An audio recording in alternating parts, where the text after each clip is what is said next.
Mel 2204, your pageant blogger host. Subscribe! Good day pageant lovers! Welcome back to our channel kung saan laging updated ang lahat tungkol sa beauty queens at kanilang mga pasabog na ganap.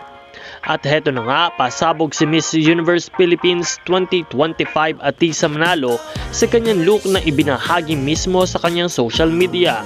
Ang dahilan, siya ay isa sa mga hurado sa Binibining Mumungkayo 2025. At talaga namang agaw eksena ang kanyang presensya. Grabe, ang stunning ni Atisa, elegante, classy at talagang queenly. Walang duda kung bakit patuloy siyang hinahangaan at sinusuportahan ng madla. Ramdam na handang-handa na siya sa kanyang mas malaking laban, ang Miss Universe 2025. Kung titingnan natin, hindi lang simpleng look ang dala niya dito. Isa itong pahayag na handa na siya to conquer the universe.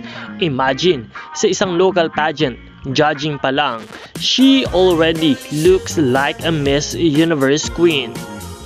Dagundong ang arena mga kaibigan, talagang pinagkakaguluhan si Atisa at di rin nakakapagtaka na kapag siya ang dumating, guaranteed pasabog talaga. Kung ganito ka-prepared at ka-polish si Atisa ngayon, ay ngayon pa lang, aba siguradong may laban na tayo sa darating na Miss Universe.